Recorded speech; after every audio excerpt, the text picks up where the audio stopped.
로마서 6장 3절부터 13절까지의 말씀입니다. 저를 좀 봐주시고 우리가 지난 한 주간 사순절을 첫 번째 주간을 보냈습니다. 여러분 사순절 잘 보내셨습니까? 예수님과 동행하는 사순절이셨습니까? 여기 찬양대는 그래도 아멘 이렇게 나오는데 조금 여러분 예수님과 얼마나 많은 시간을 가지셨습니까? 아마 깜빡 잊어버리신 분도 계실 거예요. 사순절이었구나, 맞아. 그런 분도 계실 것이고 너무 분주하고 바빴기 때문에 그냥 한 주간을 지나치신 분들이 계실 거예요. 그럴 것 같아요. 근데 여러분 괜찮습니다. 내일부터 다시 한 주간이 시작됩니다. 내일부터 다시 사순절이 시작이 됩니다. 여러분 사순절 기간 동안에는 주일이 몇 번 돌아오는지 아세요? 6번 돌아옵니다. 몇 번이라고요? 6번 돌아옵니다. 근데 여러분 잘 아시죠? 사순절은 6번의 주일을 뺀 40일이에요. 알고 계셨죠? 여러분 그걸 알고 계시죠? 그리고 왜 40일을 우리가 사순절을 보낼까요? 40일을 우리가 사순절로 보내는 이유는 예수님께서 공생의 활동을 시작하시기 전에 광야에서 며칠 동안 기도하셨죠? 40일을 금식으로 기도하셨죠. 마귀의 시험을 받으시면서. 그래서 그 광야에서 모래바람을 뒤집어 쓰면서 금식하면서 세상의 모든 것과 단절하고 그리고 오직 하나님과 깊은 영적인 교제의 시간을 가졌던 것이 바로 40일입니다. 그래서 우리 그리스도인들은 예수님이 경험하셨던 이 영적인 광야의 시간을 함께 갖는 거예요. 주님과 함께. 자, 그런데 왜 주일을 뺐을까요? 6번의 주일을 왜 제외했을까요? 오늘 여러분 이미 다 알고 계시겠지만 한 번 더 말씀을 드리려고 합니다. 주일은 예수님의 부활을 기념하는 날이에요. 자, 안식일과 주일을 헷갈리는 분들이 계세요. 다시 한번 제가 말씀드립니다. 자, 안식일은 뭐냐? 유대인들이 지키는 그런 절기죠. 그래서 안식일은 하나님께서 천지를 창조하시고 7째 날 안식하셨던 날을 기념하는 거예요. 그리고 이 안식일은 유대력에 따라서 사실 7째 날은 사실은 엄밀하게 말하면 언제냐면 금요일 저녁부터 토요일 저녁까지예요. 그래서 안식일을 지킨다라고 하면 토요일 날 지켜야 되는 거예요. 그래서 제7일 안식일교 같은 이단들은 토요일 날 모입니다. 그래서 혹시 여러분 야 안식일은 토요일인데 왜 니들은 일요일 날 모이냐? 그럼 우리가 할 말이 없죠. 근데 바로 이런 연휴라는 거예요. 자, 근데 우리 그리스도인들은 뭘 지킨다고요? 주일을 지키는 성도들이에요. 예수 그리스도의 부활을 우리 그리스도인들은 가장 중요한 날로 여깁니다. 그리고 이 날은 유대력이 아니라 태양력으로 계산을 합니다. 태양력으로 해서 이제 썬데이, 그날을 우리가 주일이라고 부르는 거예요. 자, 우리는 안식일을 지킵니까? 주일을 지킵니까? 주일을 지키는 사람들이에요. 이걸 조금 우리가 혼동하는 분들이 간혹 계시더라고요. 그래서 여러분 사순절 기간 동안에 6번의 주일은 작은 부활절이라고 불러요. 그렇기 때문에 이 날은 부활을 의미하고 부활을 예배하는 날이기 때문에 사순절 기간 동안에 6번의 작은 부활주일을 제외하고 40일을 온전히 사순절로 지키는 거예요. 그래서 6번의 이 사순절 기간 동안의 주일을 뭐라고 부르느냐 하면 따라합시다. 사순절의 주일. 그렇게 부릅니다. 사순절의 주일이라고. 그래서 월요일부터 토요일까지 그리스도의 십자가를 묵상하며 거룩하고 엄숙하게 지내다가 주일이 되면 부활하신 주님을 찬양하고 예배하는 영적인 축제가 벌어지는 날, 바로 오늘 이 주일이다라고 하는 거예요. 그래서 사순절은 40일을 한꺼번에 우리가 지킨다라고 생각하지 마시고 한 주를 마치고 부활주의를 지키고 또 한 주를 시작하면서 사순절을 보내고 또 우리가 부활주의를 맞는 거예요. 그러니까 여러분, 지난주 여러분들이 사순절을 온전히 지키지 못해서도 괜찮아요. 내일부터 하시면 되는 거예요. 저는 바라기는 여러분들이 이 사순절 기간 동안에 정말 단 한 주간만이라도 정말 살아계신 주님과 인격적인 교제를 하며 살게 되기를 저는 기대하고 축복합니다. 내일부터 다시 시작되는 이 한 주간의 사순절을 거룩하고 그리고 주님과 함께 하는 그런 영적인 순례길이 되시기를 주님의 이름으로 축원합니다. 저는 이 사순절을 이렇게 정의하고 싶어요. 따라합시다. 그리스도와 함께 죽고 그리스도와 함께 사는 시간. 저는 이건 제가 한 말이 아닙니다. 오늘 본문에 나오는 말씀을 제가 정리한 것뿐입니다. 다시 말씀드립니다. 월요일부터 토요일까지 우리는 그리스도와 함께 죽는 시간을 보내는 거예요. 그리고 주일날 그리스도의 부활하심과 함께 우리는 다시 사는 거예요.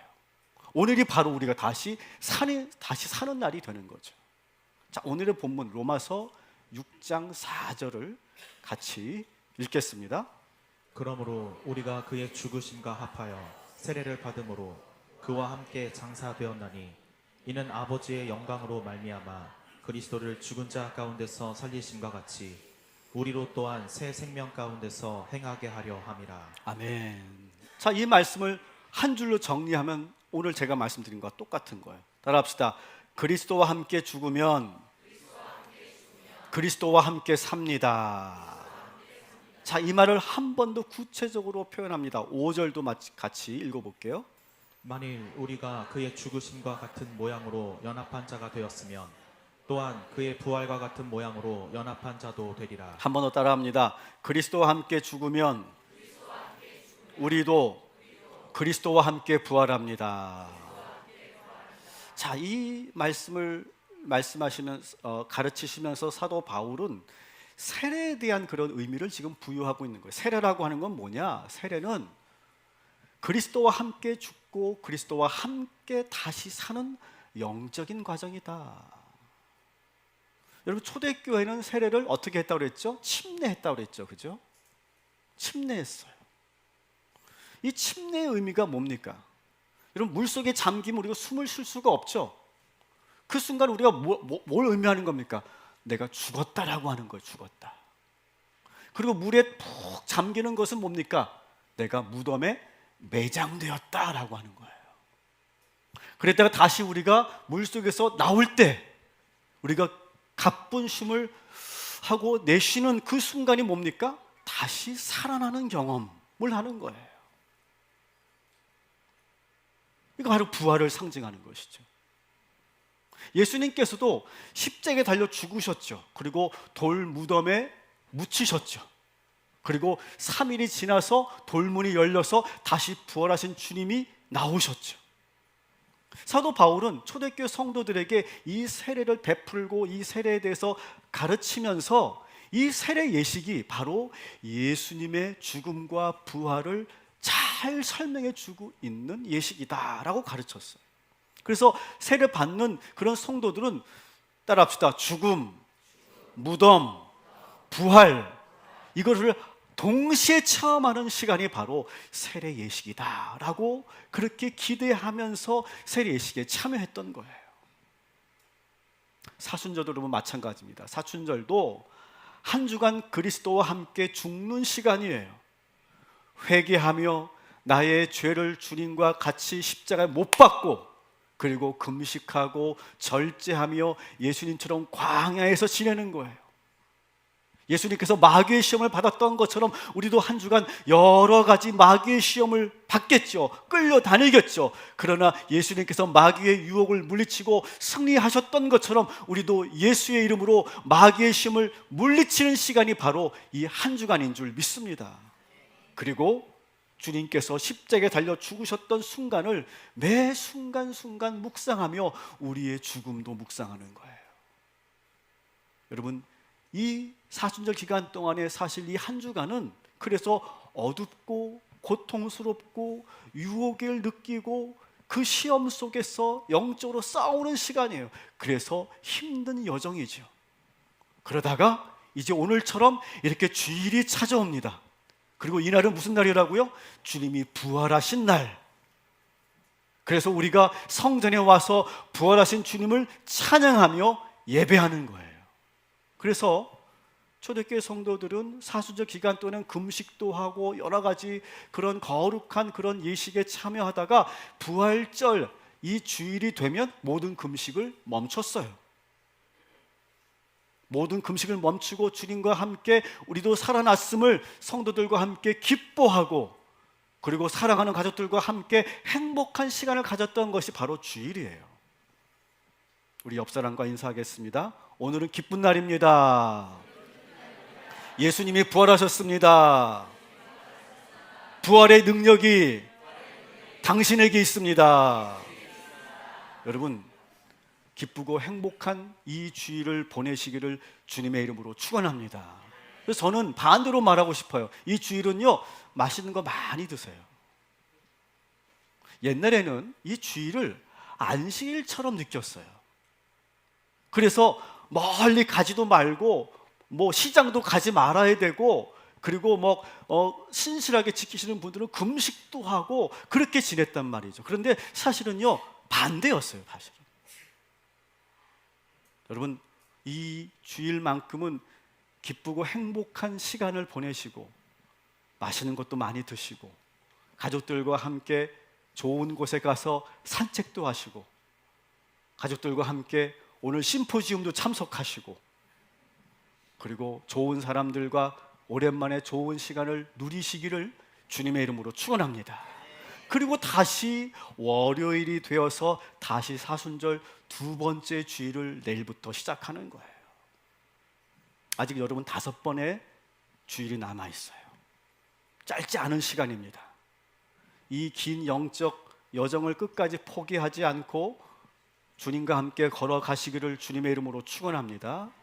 자, 그렇다면 우리가 한 주간 어떻게 보내야 되느냐, 구체적으로 오늘 본문에서 가르쳐주고 있습니다. 어떻게 보내야 될 것인가? 자, 10절 11절 말씀 같이 읽겠습니다.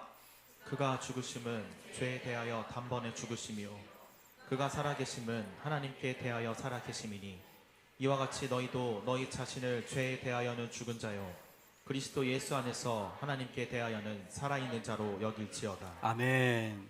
한 줄로 제가 정리하면 그렇습니다. 따라합시다. 죄에 대하여는 죽은 자로 살아야 합니다. 자, 이게 무슨 말일까? 죄에 대해서 죽은 자로 산다. 이게 무슨 말일까?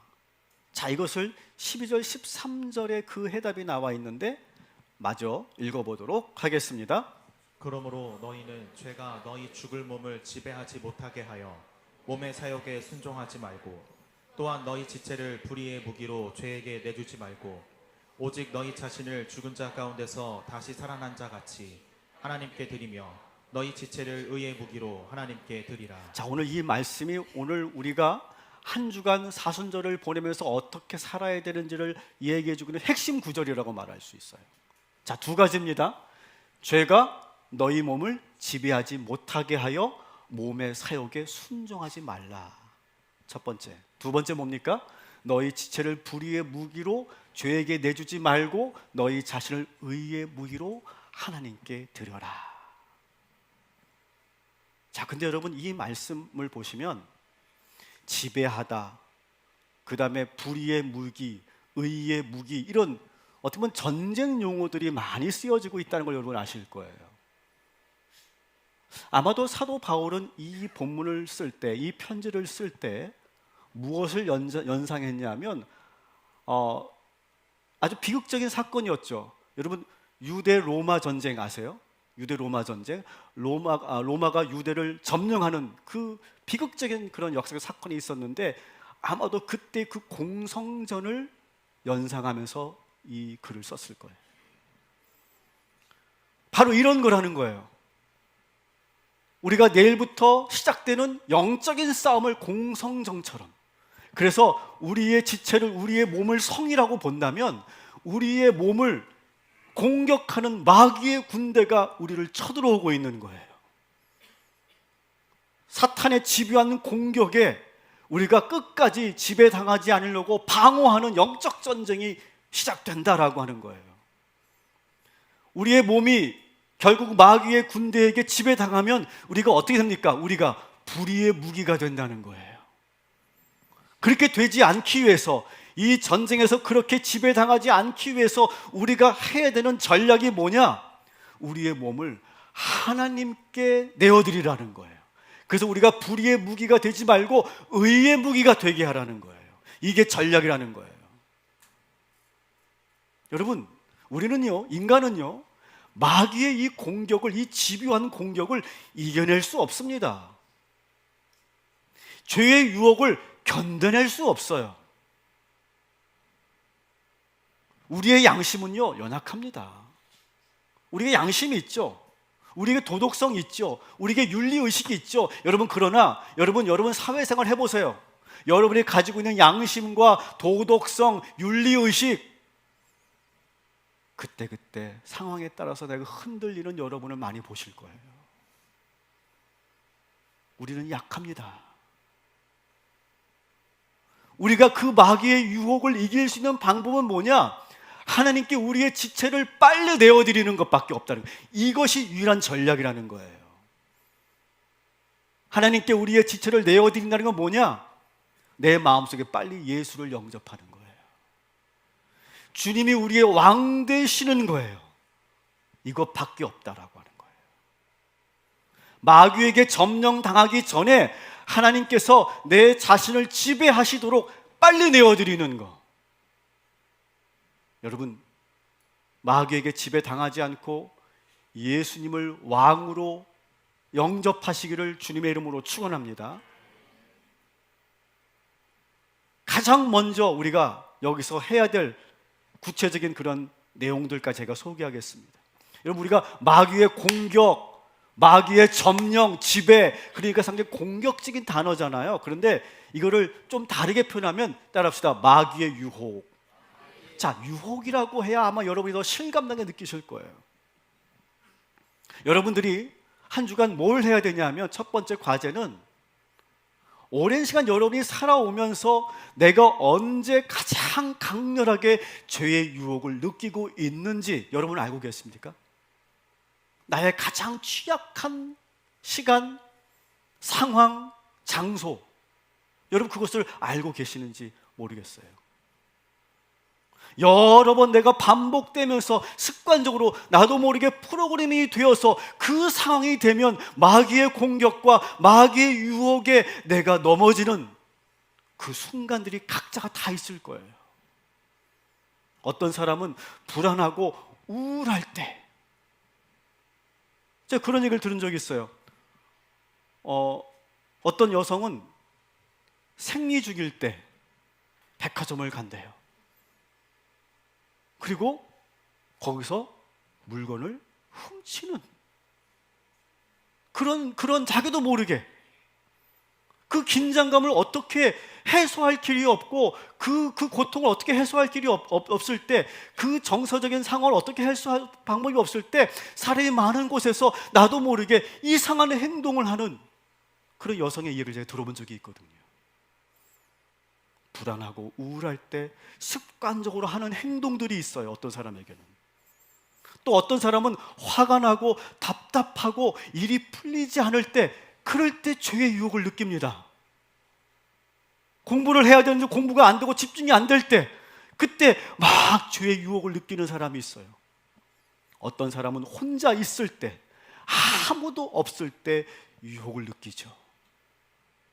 어떤 사람은 아주 긴장되는 순간이 다 지나가고 긴장감이 탁 풀릴 때, 릴렉스 될 때, 그때 마귀의 유혹을 느끼게 되죠. 특별히 어떤 성취감을 많이 느끼는 직업을 갖고 계신 분들 있죠.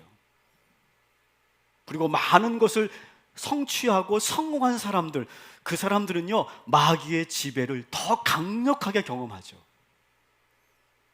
여러분은 언제십니까? 언제 여러분 마귀의 공격을 가장 많이 강렬하게 느끼십니까? 이미 여러분들은 알고 계실 거예요. 모르신다면 한 주간 내가 언제 그렇게 영적으로 취약해지는지 한번 돌아보시기 바랍니다. 그리고 언제 쉽게 가장 넘어지게 되는지 알아차리시고 여러분 그것을 여러분 먼저 알고 나의 약점을 알고 있게 되기를 주님의 이름으로 축원합니다. 대단히 중요합니다. 나의 약점을 아는 것. 이미 마귀는 알고 있거든요. 나도 알아야죠. 자, 그렇다면 어떻게 방어해야 되는가? 제가 이미 그 전략을 말씀드렸는데 한 번 더 말씀드립니다. 빨리 예수님의 도움을 구하는 거예요. 예수의 이름을 부르고 예수를 영접해서 우리 마음속에 예수님이 거하시도록 하는 거예요. 마귀가 나를 지배하기 전에 주님이 나를 먼저 지배하시도록 내어드리는 거예요. 유혹이 있을 때 예수 이름의 능력을 믿고 예수의 도움을 받아서 빨리 그 순간을 벗어나야 되는 거예요. 여러분, 요셉이 보디발의 아내의 유혹을 이겨낸 방법을 아시죠? 다른 거 없어요. 빨리 그 자리에서 신속하게 벗어나는 거예요. 도망치듯이 빨리 그 상황에서 벗어나는 거예요. 유혹을 느끼지 않도록 거기서 보디발의 아내가 막 유혹하는데 주인님, 제 눈 똑바로 보세요. 저는 그런 사람이 아니에요. 그렇게 하면은 여러분 넘어간다는 거예요. 도망가야 된다는 거예요. 여러분 하와를 보세요. 하와가 선악과를 어떻게 따먹게 됩니까? 계속 보고 있거든요. 선악과를 계속 보고 있으니까 계속 거기서 욕구가 생기고 그 욕구를 이기지 못하는 거예요. 자, 창세기 2장 6절을 한번 같이 읽어보겠습니다. 여자가 그 나무를 본즉 먹음직도 하고 보암직도 하고 지혜롭게 할 만큼 탐스럽기도 한 나무인지라. 여자가 그 열매를 따먹고 자기와 함께 있는 남편에게도 주매 그도 먹은지라. 자, 여기서 중요한 단어는 뭐예요? 본즉이에요. 본즉. 본죽이 아니고 본즉.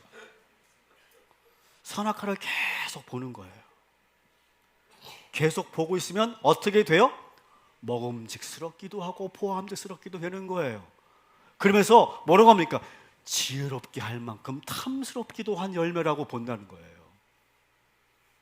여러분, 하나님께서 뭐라고 말씀하십니까? 보지도 말고 가까이 가지도 말고 이 열매를 너희가 먹으면 죽으리라 말씀하셨는데 하나님의 말씀이 들리지 않고 뱀의 그 말이 들리는 거예요. 야, 너 이거 먹으면 지혜롭게 돼. 하나님처럼 되는 거야. 그러니까 진짜 계속 보니까 마귀의 말이 자꾸 들려오는 거예요. 지혜로운 열매처럼 보이는 거예요. 자꾸 보면 안 된다는 거예요.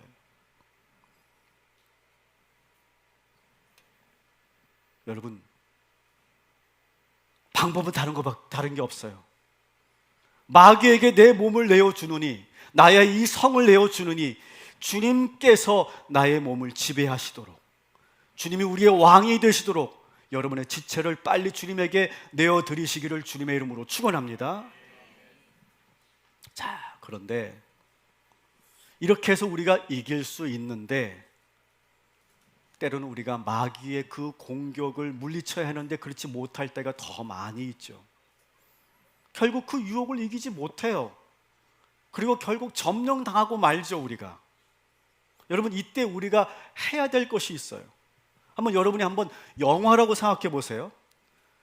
영화에서 여러분의 몸을 성이라고 생각하고 군대가 여러분을 지배했어요. 여러분의 안에 들어왔어요. 이 상을 우리가 해결하기 위해서 어떻게 해야 될까요? 보통 영화에서 어떻게 합니까? 나를 도와줄 주의 군대가 들어올 수 있도록 나의 성문을 열어놓는 거예요. 많은 영화에서 그런 스토리가 전개되죠. 늦었지만 주님의 도우심을 구하는 거예요. 주님의 도우심을 구하는 것은 다르게 말하면 뭡니까? 따라합시다. 주님에게 회개하는 것입니다. 회개하는 거예요. 회개하면서 도와달라고 주님에게 은총을 구하는 거예요. 늦었지만 다시 주님께 회개하며 주님이 나를 점령하시도록 나의 성문을 열어드리는 일, 이것을 여러분 반드시 행하시기를 주님의 이름으로 축원합니다. 근데 여러분, 이게 생각보다 쉽지 않습니다. 생각보다 쉽지 않아요. 일단 유혹에 넘어가고, 그리고 일단 내가 지배를 당하고 나면요, 다양한 모습으로 내가 망가져 갑니다. 성경에 보면 죄의 유혹에 발을 들여놓았다가 그 선악과를 한 입 베어 물었다가 결국 헤어나오지 못하는 그러한 파멸의 길로 갔던 인물들이 성경에 많이 나와 있고, 여러분 주변에도 많이 있을 거예요. 뉴스의 신문에 이런 이야기가 비일비재합니다. 자, 먼저 마귀에게 지배를 당하고 나면 어떤 사람은 어떻게 되냐면 자포자기 해버려요. 아휴, 이 양 버린 몸, 이렇게 되는 거예요. 자포자기 하면서 어떻게 합니까? 더 깊은 죄의 구렁텅이로 들어가죠. 자기 몸을 거기에 함부로 굴립니다. 그게 누구예요? 돌아온 탕자의 비유 나오는 둘째 아들이에요. 이왕 버린 몸이니까 그 돼지들의 그 소굴에서 뒹굴잖아요. 뒹굴며 살잖아요. 더 깊은 죄의 그런 굴로 들어가 버리잖아요. 이런 사람들이 얼마나 많이 있습니까? 또 어떤 사람들은 그 죄의 지배를 당하고 나면 합리화합니다. 합리화. 막상 내가 이렇게 돼버리고 나니까 이거 나쁘지 않은 것 같아. 다들 이렇게 살잖아. 그게 뭐가 그렇게 문제라고 그래. 너무 민감한 거 아니야? 이렇게 살 수도 있는 거지 뭐. 그러면서 자꾸 자기를 합리화하는 사람들이 있죠. 그렇게 계속 합리화하다가 결국 그가 파멸의 길로 가게 되기도 하죠. 여러분, 중독의 과정을 잘 보세요. 중독의 과정. 술에 중독되거나 약물에 중독될 때 처음에는요, 합리화합니다. 그럴 수도 있지 뭐. 내가 스트레스가 있으니까 내가 이 스트레스 풀기 위해서 다른 사람들 다 그렇게 사는데 뭐 조금 한다고 뭐가 문제가 되겠어? 그렇게 합리화하다가 중독이 되는 거 아니겠어요? 이런 사람도 있죠. 내가 이렇게 죄의 지배 당하고 나서 막 자기를 자책합니다. 그리고 자기 자신을 용서하지 못하는 사람이 있어요. 그래서 스스로 벌을 주고 자기 자신을 함부로 대하는 그런 경우도 있죠. 대표적인 인물이 누굽니까? 가룟 유다죠. 가룟 유다. 여러분, 가룟 유다가 스스로 목숨을 끊고 비참하게 죽죠. 여러분, 가룟 유다의 사인은 뭘까요? 우리는 흔히 목을 매달아서 질식사했다고 생각하는데, 사실은요, 가룟 유다의 사인은요, 질식사가 아니에요. 사도행전 1장 18절에 보면 그 줄이 끊어졌대요. 그 줄이 끊어져서 바닥에 떨어져서 배가 터져서 죽었대요. 그게 사인이에요. 더 비참하게 죽었죠. 근데 끝내 그는 회개하지 않았어요. 여러분, 죄의 지배를 당하면요, 우리가 쉽게 돌아올 수 있을 것 같은데 쉽지 않습니다. 그리고 또 이런 사람도 있죠. 로마서 6장 13절, 우리가 본문으로 삼고 있는 이 본문에서 이런 표현이 있습니다. 불의의 무기가 되는 거예요. 불의의 무기가 돼서, 그래 나만 이렇게 더러울 수 없고 나만 이렇게 죄인일 수 없어, 그러면서 다른 사람을 막 끌어들이는 그런 행위 있죠. 하와가 그런 경우죠. 혼자 먹지 않고 그걸 남편에게 주잖아요. 나만 더러워질 수 없다고 생각하고 더 많은 사람에게 죄를 짓도록 내가 불의의 무기가 돼버리는 거죠. 여러분, 이렇게 한 번 죄의 지배 당하면요, 마귀가 우리를 정복하면요, 우리가 쉽게 돌아가기가 그렇게 쉽지 않습니다. 그러나 오늘 이 시간 이 말씀을 기억하시고 믿으시고, 늦었다고 생각하지 마시고, 여러분 자신을 스스로 책망하지도 마시고, 합리화하지도 마시고, 벼룩도 낯짝이 있지, 그렇게 생각도 하지 마시고, 담대하게 주님의 도우심을 구하시기를 주님의 이름으로 축원합니다. 여러분, 회개하시고 도와달라고, 은총을 달라고 부르짖으시기를 주님의 이름으로 축원합니다. 누가 그렇게 했습니까? 베드로가 그렇게 했죠. 베드로가. 베드로가 위대한 것은 바로 이 부분이에요. 그도 제 마귀의 지배를 당했잖아요. 3번이나 예수를 부인했잖아요. 그럼에도 불구하고 그가 정신을 똑바로 차리고 다시 회개하고 주의 도우심을 구해서 거기서부터 빠져나왔잖아요. 오늘 이 시간 나를 지배하고 나를 점령하려고 하는 모든 악한 마귀의 권세를 물리치고 우리 주님을 왕으로 영접하시기를 주님의 이름으로 축원합니다. 이거 대단히 중요한 겁니다. 오늘 제가 여러분에게 전하는 이 메시지는요, 복음의 핵심, 복음의 진실을 여러분들에게 제가 전하고 있는 거예요. 한 주간 이 영적 싸움이 시작될 것인데 여러분 모두 승리하시고 돌아오시기를 주님의 이름으로 축원합니다. 말씀을 정리합니다. 오늘은 작은 부활절이라고 말씀드렸어요. 오늘만큼은 부활의 능력을, 부활하신 주님을 찬양하고 그리고 기뻐하시고 행복한 시간을 누리시길 바랍니다. 부활의 능력이 오늘 이 시간 여러분에게 임하여 주신 줄 믿습니다. 주님 안에서 안식을 누리시기 바랍니다. 모든 피로가 사라지고 새로운 에너지가 공급될 줄 믿습니다. 사랑하는 이들과 함께 기쁘고 즐거운 주일을 보내시기를 주님의 이름으로 축복합니다. 그리고 내일 다시 사순절 거룩하게 주님과 함께 이겨나가시기 바랍니다. 광야에서 마귀의 시험을 물리치신 주님을 묵상하면서 여러분의 그 광야길을 주님과 함께 걸어가시기를 주님의 이름으로 축원합니다.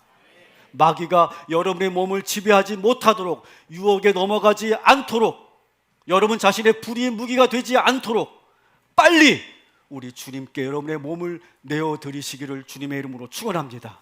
넘어졌어도 괜찮습니다. 기억하십시오. 다시 주님의 은총을 구하고 여러분의 성문을 열어놓고 다시 주의 군세가 들어오도록 여러분이 열어놓는다면 주님께서 들어오셔서 나를 지배하고 있는 모든 악한 마귀 권세를 물리쳐 주실 줄 믿습니다. 졌어도 포기하지 마시고 회개하시고 다시 주님의 몸으로, 주님이 지배하시는 영으로 회복되시기를 주님의 이름으로 축원합니다. 아멘.